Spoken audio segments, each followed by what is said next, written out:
తెలంగాణ రాష్ట్ర తొలి group 1, group 2 అధికారులుగా ఎంపికై శిక్షణ పూర్తి చేసుకున్న యువ అధికారులతో ముఖ్యమంత్రి రేవంత్ రెడ్డి సమావేశమయ్యారు. హైదరాబాద్ లోని ఎంసీఆర్ హెచ్ఆర్డీ ప్రాంగణంలో జరిగిన ఈ కార్యక్రమంలో సీఎం పాల్గొన్నారు.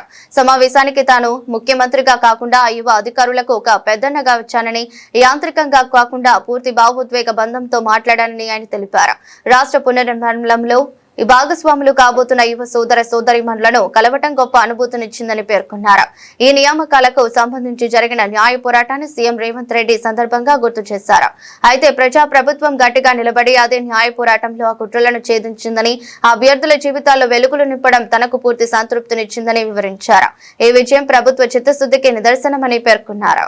సరిగ్గా 8 సంవత్సరాలు 26 నుంచి 34 జనవరి ఫిబ్రవరి లోపల మీలో చాలా మంది ఐఏఎస్లు అవ్వడానికి అవకాశం ఉంది. ఒక గ్రూప్ 1 అధికారి సర్వీస్ లో చేరిన తర్వాత 8 సంవత్సరాలు పూర్తి చేసుకునే సమయానికి మీకు ఐఏఎస్లుగా అయ్యే అవకాశం వస్తుంది. మరి మీలో ఎంతమంది చిత్తశుద్ధితోని ప్రజా జీవితంలో ప్రజలకు సేవలు అందించే ఐఏఎస్లు అవుతారో తప్పకుండా నేను ఉంటాను, నేను చూస్తాను, మీకు ఐఏఎస్ పట్టాలు ఇస్తాను. గ్రూప్ 1 వచ్చింది కాబట్టి లక్ష్యం నెరవేరిందని అనుకోకండి. 3 లక్షలుగా పైగా నిరుద్యోగులతో పోటీ పడి 562 మందికి ఎంపికయ్యారు. ఇందులో వివిధ డిపార్ట్మెంట్స్ ఉన్నాయి. ఇందులో నుంచి ఐపీఎస్లు కావాల్సిన వాళ్ళు ఉన్నారు, ఐఏఎస్లు కావాల్సిన వాళ్ళు ఉన్నారు. లక్షలాది మంది నుంచి వందలాలకు వచ్చారు. వందలాల నుంచి ఒకరో ఇద్దరో లేకపోతే సింగిల్ డిజిట్ 2008కి మీరు కావచ్చు.